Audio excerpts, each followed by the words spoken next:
नमस्कार मित्रांनो, ही माहिती अतिशय महत्त्वपूर्ण आहे। प्रत्येक लाभार्थ्यांनी नक्की हा व्हिडिओ शेवटपर्यंत पहा।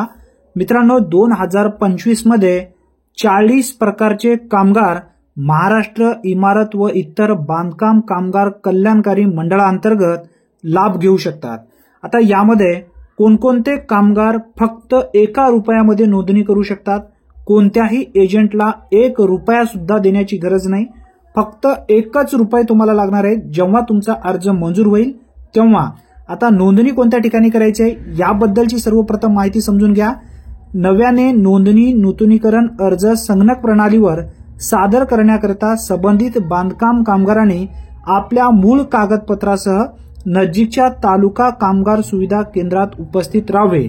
आता यांचा कॉन्टॅक्ट नंबर असेल, तुमच्या तालुक्याला कोणत्या ठिकाणी ती ऑफिस आहे त्याचा कॉन्टॅक्ट नंबर असेल, हे सुद्धा तुम्हाला मी या व्हिडिओच्या माध्यमातून पुढे देणार आहे। आता आपण समजून घेणार आहोत की या योजनेमध्ये कोणता लाभार्थी लाभ घेऊ शकतो आणि त्यासाठी लागणारे डॉक्युमेंट्स कोणकोणते आहेत। व्यवस्थित पाहून घ्या, सर्व डाऊट तुमच्या या व्हिडिओच्या माध्यमातून क्लिअर होणार आहेत। पहिला समजून घ्या प्रूफ, एज प्रूफ म्हणजे आधार कार्ड तुमच्याकडे असणं आवश्यक आहे। त्यानंतर बघा 90 डे वर्किंग सर्टिफिकेट तुमच्याकडे असावं लागतं। आता ज्या ठिकाणी तुम्ही काम करायला आहे त्या कामाचा प्रूफ तुम्हाला 90 दिवसाचा त्या ठिकाणी द्यावं लागतं। एक सर्टिफिकेट आहे, त्या सर्टिफिकेटवरती तुम्हाला सही स्टॅम्प द्यायचे, कोणाचे सही स्टॅम्प द्यायचे याबद्दलची सुद्धा माहिती मी पुढे घेणार आहे, त्यासाठी नक्की हा व्हिडिओ शेवटपर्यंत पहा। त्यानंतर बघा आता तुम्ही ज्या ठिकाणी आहात त्याचा प्रूफ सुद्धा तुम्हाला द्यायचा आहे। त्यानंतर आयडेंटिटी प्रूफ सुद्धा तुम्हाला द्यायचा आहे। आता आयडेंटिटी प्रूफ मध्ये जो ओळखीचा पुरावा आहे तो ओळखीचा पुरावा सुद्धा तुम्ही आधार कार्ड म्हणून देऊ शकता। त्यानंतर तुमच्याकडे 3 पासपोर्ट साईजचा फोटो असणे आवश्यक आहे। जरी फोटो नसेल, 1 फोटो असेल तरी चालेल। जेव्हा तुम्ही ऑनलाईन नोंदणी करू शकता तेव्हा त्या ठिकाणी तुम्हाला या ठिकाणी घेऊन जायचं आहे। आता बघा रजिस्ट्रेशनसाठी फक्त फी जी आहे 1 रुपया लागणार आहे, या ठिकाणी स्पष्टपणे उल्लेख करण्यात आलेला आहे। अॅन्युअल जी फीस आहे म्हणजे वार्षिक फी जी आहे फक्त 1 रुपयाची आहे। कोणालाही एजंटला तुम्हाला 1 रुपया सुद्धा द्यायची नाही। जे एजंट लोक 1000 रुपये असेल, 1200 असेल, 1500 असेल, 3000 असतील असे घेत होते, त्या ठिकाणी खाली एक क्लिक नावाचा ऑप्शन आहे। आता यामध्ये कोणकोणते कामगार या ठिकाणी प्रत्यक्षात या योजनेचा लाभ घेऊ शकतात, भरपूर अशा लोकांना माहितीच नाहीये। फक्त बांधकाम कामगार जे असतील, जे मिस्त्री असतील असेच लोक या योजनेचा लाभ घेऊ शकतात असं माहिती आहे, परंतु प्रत्यक्षात 40 प्रकारचे लोक या योजनेचा लाभ घेऊ शकतात महाराष्ट्र इमारत व इतर बांधकाम कामगार कल्याणकारी मंडळांतर्गत।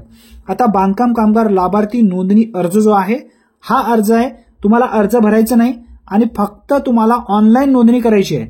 आता ऑनलाईन नोंदणीसाठी प्रत्यक्षात या ठिकाणी कोणकोणते डॉक्युमेंट्स आहेत परत एकदा व्यवस्थित समजून घ्या। आता बघा एज प्रूफ म्हणजे जो वयाचा दाखला आहे, यामध्ये आधार कार्ड, पारपत्र, पॅन कार्ड, वाहन चालक परवाना, जन्म दाखला, शाळा सोडल्याचा प्रमाणपत्र यापैकी 1 लागतं। मागील वर्षात 90 किंवा अधिक दिवस काम केल्याचा प्रमाणपत्र, यामध्ये मालक, ग्रामसेवक, महानगरपालिका, नगरपालिका, प्राधिकृत केलेल्या अधिकाऱ्यांचे प्रमाणपत्र। आता बघा यामध्ये ज्या ठिकाणी तुम्ही काम करत आहात त्या मालकाचा तुम्हाला इथं सही स्टॅम्प चालेल, म्हणजे एखाद्या कॉन्ट्रॅक्टरचं सुद्धा चालेल, ग्रामसेवकचा सुद्धा चालेल, महानगरपालिकेचा सुद्धा चालेल आणि नगरपालिकेचा सुद्धा चालेल आणि कॉन्ट्रॅक्टरचा सुद्धा चालेल। आता त्यानंतर बघा रहिवासी पुरावामध्ये आधार कार्ड, पारपत्र, शिधापत्रिका, वाहन चालक परवाना, मागील महिन्याचा विद्युत देयक, ग्रामपंचायत दाखला यापैकी 1 लागतं। लाईट बिल असेल तरी चालेल। आता बघा त्यानंतर फोटो आयडी पुरावा। आता फोटो आयडी पुरावामध्ये आधार कार्ड सुद्धा तुम्ही देऊ शकता आणि त्यानंतर बँक पासबुकची एक झेरॉक्स, शक्यतो ओरिजिनल सर्व डॉक्युमेंट घेऊन जा। फक्त तुमच्याकडे आधार कार्ड, 90 दिवसाचं प्रमाणपत्र, बँकेचा पासबुक आणि तुमच्या कुटुंबात जेवढे लोक आहेत त्या सर्वांचे आधार कार्ड, कारण प्रत्येक कुटुंबातील लाभार्थ्याचा जर तुम्हाला लाभ घ्यायचा असेल तर सर्वांचे आधार कार्ड तुमच्याकडे असणे आवश्यक आहे। त्यानंतर तुमच्याकडे एक पासपोर्ट साईजचा फोटो, या ठिकाणी 3 म्हणलेले आहेत, 1 जरी असेल तरी चालेल। आता बघा आपण समजून घेऊया या योजनेमध्ये प्रत्यक्षात लाभ घेणारे कोणकोणते व्यक्ती आहेत। व्यवस्थित माहिती पाहून घ्या, अतिशय महत्त्वपूर्ण ही माहिती आहे। कामाचे स्वरूप मध्ये दिलेलं आहे, बांधकाम कामगार करीत असलेल्या बार बेंडर, वीटभट्टी कामगार, सुतारकाम, सेंटरिंग कामगार, खोदकाम करणारे कामगार, वीज जोडणी कामगार म्हणजेच वायरमॅन, इलेक्ट्रिकल वगैरे असेल ते सुद्धा याचा योजनेचा लाभ घेऊ शकतात।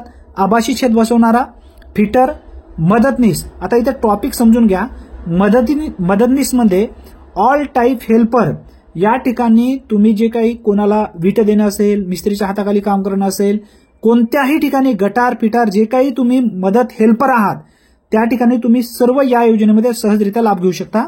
अंतर्गत सजावट करणारा, हेवी इंजिनियर, कस्टम, संगमवर म्हणजे कातप्याची कामे करणारे, गवंडी, बांधकामाच्या ठिकाणी मिक्सर किंवा रोलर चालवणारा, मिक्सर किंवा यंत्रचालक, मोझेक कामगार, पॉलिशिंग कामगार, नगरपालिकेचे गटारकाम करणारे, रंगकाम करणारे म्हणजे पेंटर किंवा वार्निश करणारे, गटारकाम करणारे किंवा नळजोडणी कामगार, त्यानंतर खणकाम करणारे, स्पेरिंग मॅन किंवा मिक्सर, रोडर सर्पिंग, दगड कापणारे, दगड फोडणारे, दगडाचे बारीक चुरा करणारे, त्यानंतर थेटचर किंवा लोहार असेल, सेवर असेल किंवा कॉलकर असेल, बांधकामाच्या ठिकाणावरील सुरक्षा रक्षक असेल, वेल्डर असेल, वेल सिंकर असेल, उडत किंवा स्टोन पॅकर असेल, समुद्राच्या ध्रुप प्रतिबंधक बंदराच्या काम करणारे,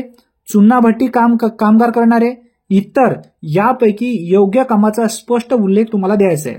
आता ज्या ठिकाणी ज्या कॉन्ट्रॅक्टरचं ज्या मुकादमाच्या हाताखाली तुम्ही काम करत आहात त्याचा सही स्टॅम्प तुम्हाला या ठिकाणी द्यायचा आहे. आता आपण समजून घेऊया या योजनेअंतर्गत जे लाभ देतात ते प्रत्यक्षात कोणकोणते लाभ आहेत. कारण तुम्ही आता या ठिकाणी लगेच सांगाल की या योजनेमध्ये आम्ही नोंदणी केलात, तर नोंदणी झाल्यानंतर आम्हाला लाभ काय भेटतं, कल्याणकारी योजना कोणकोणत्या आहेत याबद्दलची व्यवस्थित माहिती समजून घ्या. भरपूर अशी एक मोठी स्कीम आहे. या योजनेअंतर्गत भरपूर अशा लाभ सध्या घेत आहेत. तुम्हाला सुद्धा लाभ घ्यायचा आहे. फक्त एजंट लोकांमुळे प्रत्यक्षात लाभ घेत असताना थोड्या प्रमाणात अडचणी येतात. पहिल्या लग्नाच्या खर्चासाठी 30,000 रुपये मध्यम भोजन योजना आहे. त्यानंतर प्रधानमंत्री श्रमयोगी मानधन योजना यासाठी लागू आहे. प्रधानमंत्री जीवन ज्योती विमा आहे. प्रधानमंत्री भरपूर अशा विमा आहेत. पूर्व शिक्षण प्रशिक्षण ओळख योजना असेल. त्यानंतर आर्थिक मदत नोंदणी करत बांधकाम कामगाराच्या एका मुलीच्या लग्नासाठी 51,000 रुपयांची मदत दिली जाते. मुलीचं लग्न जर करायचं असेल तर 51,000 रुपये तुमच्या मुलींचं ध्यानात ठेवा.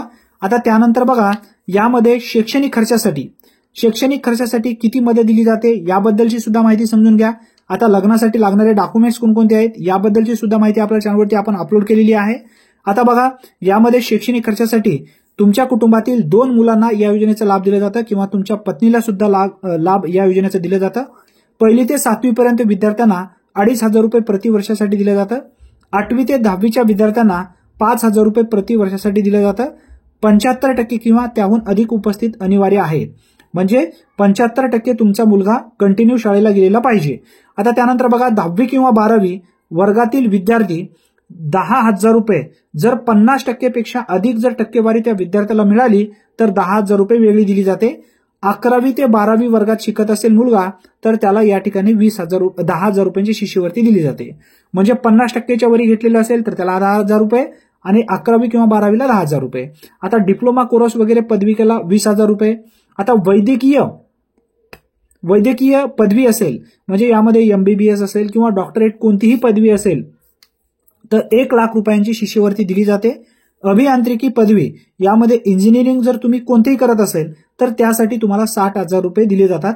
तुमच्या पत्नीला सुद्धा या ठिकाणी 60,000 रुपये वर्षाचे मिळू शकतात जर तुमची पत्नी इंजिनियर म्हणून तुम्हाला करायचं असेल तर. आता डिप्लोमा कोर्स 20,000 रुपये दिले जातं.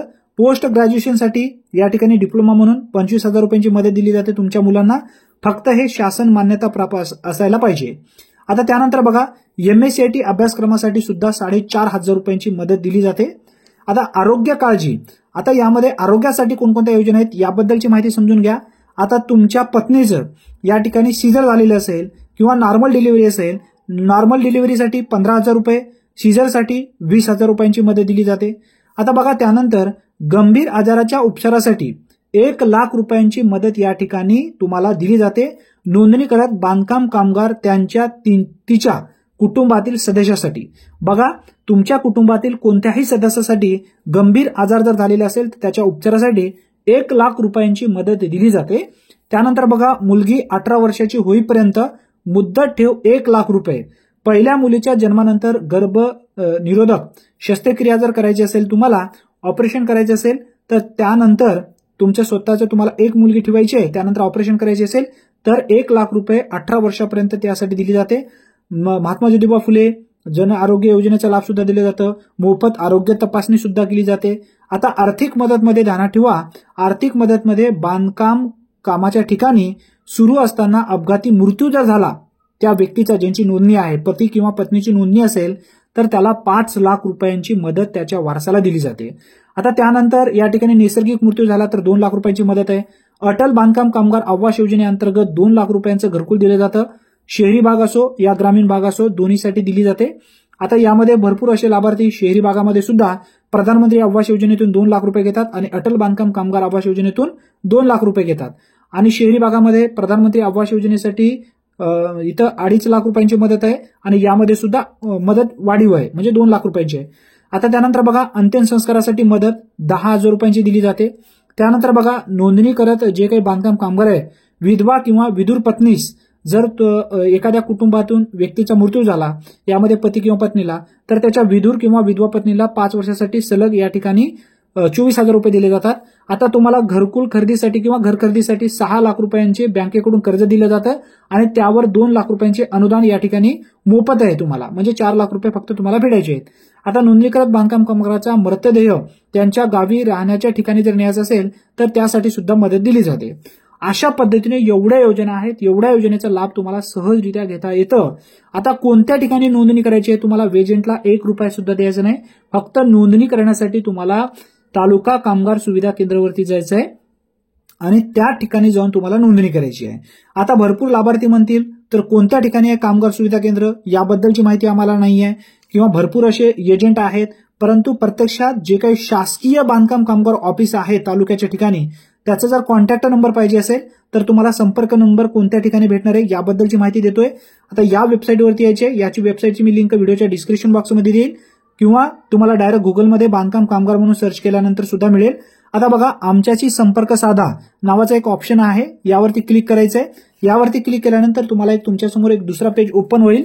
दुसरा पेज ओपन झाल्याच्या नंतर बघा, या ठिकाणी पूर्ण तुम्हाला डिटेल्स माहिती मिळून जाईल. एक्सेल शीटमध्ये तुमच्या मोबाईलमध्ये डाउनलोड होईल. एक्सेल शीट तुमच्या मोबाईलमध्ये पाहिजे, त्यामध्ये तुम्हाला पूर्ण ॲड्रेस, त्या व्यक्तीचा कॉन्टॅक्ट नंबर हे सुद्धा तुम्हाला मिळणार आहे. बघा, तालुका वर्कर जो काही फॅसिलिटेशन सेंटर ॲड्रेस असतील किंवा कॉन्टॅक्ट नंबर असतील हे सुद्धा तुम्हाला मिळणार आहे. त्या ठिकाणी जो डाउनलोड नावाचा ऑप्शन होता त्याला क्लिक करायचं आहे आणि पूर्ण यादी तुम्हाला डाउनलोड करून घ्यायची आहे आणि यामध्ये तुम्हाला पूर्ण व्यवस्थित त्या ठिकाणी नोंदणी करून मिळणार आहे. फ्रीमध्ये 1 रुपया सुद्धा तुम्हाला लागणार नाही. फक्त 1च रुपया कधी लागणार आहे, जेव्हा तुमचा अर्ज मंजूर होईल त्यानंतरच. या ठिकाणी बघा, स्पष्टपणे एक नोटिफिकेशन लावलेलं आहे, ते नोटिफिकेशन तुम्ही व्यवस्थित वाचा. कोणत्याही एजंटला 1 रुपया देऊ नका. चॅनलवरती तुम्ही पहिल्यांदाच असाल तर अशाच महत्त्वपूर्ण व्हिडिओसाठी आत्ताच चॅनलला सबस्क्राईब करून ठेवा. बांधकाम कामगाराच्या ज्या काही नोंदणी संदर्भात असतील, डॉक्युमेंट संदर्भात असतील, 90 दिवसाचं प्रमाणपत्र कशा पद्धतीने भरायचं आहे, शिष्यवृत्तीचा लाभ आपण कशा पद्धतीने घ्यायचा आहे, शिष्यवृत्तीच्या फॉर्मसाठी लागणारे अर्ज कोणकोणते आहेत, याबद्दलचे पूर्ण माहितीचे व्हिडिओ आपल्या चॅनलवरती स्पेशल प्लेलिस्ट आहे बांधकाम कामगाराची. जे काही व्हिडिओ तुम्हाला पाहिजे असेल ते व्हिडिओ तुम्ही पाहू शकता. या व्हिडिओमध्ये अतिशय महत्त्वपूर्ण माहिती तुम्हाला मिळालेली असेल. नक्की जास्तीत जास्त तुमच्या मित्रापर्यंत नक्की हा व्हिडिओ शेअर करा.